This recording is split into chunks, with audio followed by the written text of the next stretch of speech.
पति के हाथ में हथकड़ी है और अपनी पत्नी को मुखाग्नि दे रहा है। इस पति पर आरोप है कि इसने अपनी पत्नी की हत्या कर दी, लेकिन पति मुंबई में था। भागे भागे घर पहुंचा। जैसे ही पति को सूचना मिली कि उसकी पत्नी फांसी के फंदे से लटकी है, तभी उसका पति भागे भागे घर पहुंचा। मौके पर मौजूद पुलिस ने उसे तुरंत गिरफ्तार कर लिया और फिर हथकड़ी लगाकर शमशान घाट लेकर आया। देखिए इस तस्वीर को देखने के बाद हर किसी का रूह कांप जाएगा। जब पुलिस ने पति को गिरफ्तार किया तो पति चिल्ला चिल्ला कर कह रहा था, मैं मुंबई में था, मैं कई दिनों से मुंबई में हूं, मैं तो अपनी पत्नी की मौत की सूचना के बाद घर आया हूं, आप लोग मुझे क्यों गिरफ्तार कर रहे हैं। लेकिन पुलिस ने एक ना सुनी, पति को गिरफ्तार कर लिया।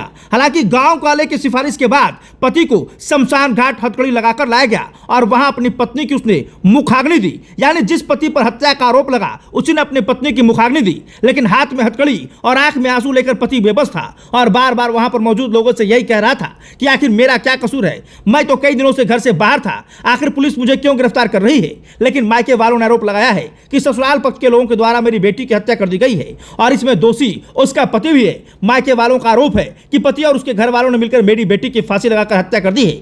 चलिए पूरा मामला आपको विस्तार से बताते हैं। उससे पहले इस वीडियो को शेयर कर दीजिएगा और कमेंट बॉक्स में इस तस्वीर को लेकर क्या कुछ कहना चाहेंगे जरूर बताइएगा। अक्सर ये चीजें देखी गई है कि कोई महिला जब घर में फांसी लगाती है तो उसका परिवार ससुराल पक्ष के ऊपर आरोप लगाता है और पूरे परिवार के ऊपर मुकदमे दर्ज करवा देता है। कई बार ये भी बातें सामने आई है कि महिला खुद से सुसाइड करती है, लेकिन मायके वाले अक्सर आरोप ससुराल पक्ष के ऊपर लगा देते हैं। चलिए अब सीधे मुद्दे पर आते हैं और आपको बताते हैं कि आखिर ये मामला कहां का है। उससे पहले इस वीडियो को शेयर जरूर कीजिएगा ताकि पूरे मामले की निष्पक्षता से जांच हो और अगर इसमें ससुराल वाले दोषी हो तो उन्हें फांसी की सजा मिले और अगर निर्दोष हो तो उन्हें तत्काल मुक्त किया जाए। हाथ में हथकड़ी, चारों ओर दर्जनों पुलिसकर्मियों का पहरा और बीच में अपनी पत्नी को मुखाग्नि देने पहुंचा एक शख्स। यह भावुक दृश्य गया जिले के सिंधुगढ़ थाना क्षेत्र के ढेलवाटड़ गांव का है, जहां पुलिस अभिरक्षा में आरोपी को उसकी पत्नी के अंतिम संस्कार में शामिल होने की अनुमति दी गई। सुरक्षा व्यवस्था को देखते हुए मौके पर भारी संख्या में पुलिस बल तैनात किया गया था। पत्नी को अंतिम विदाई देते समय माहौल काफी गमगीन हो गया और मौके पर मौजूद लोगों की आंखें नम हो गई।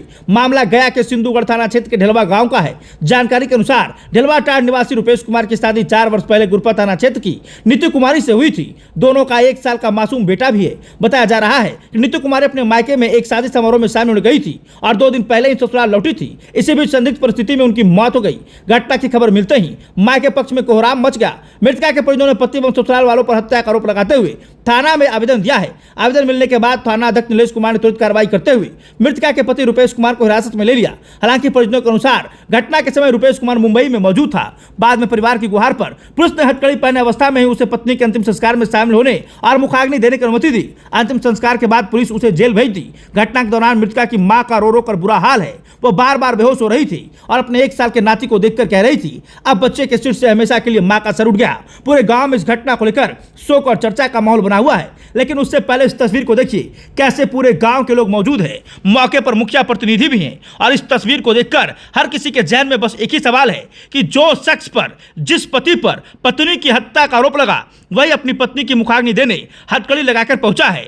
पुलिस ने पति को गिरफ्तार किया। पति चिल्लाता रहा और कहता रहा, मैं बेकसूर हूं, मेरा कोई दोष नहीं, मुझे सूचना मिली कि मेरी पत्नी की मौत हो गई है, तब मैं मुंबई से भागे भागे अपने घर पहुंचा, लेकिन पुलिस मुझे गिरफ्तार कर रही है, मैं इसमें बेकसूर हूं।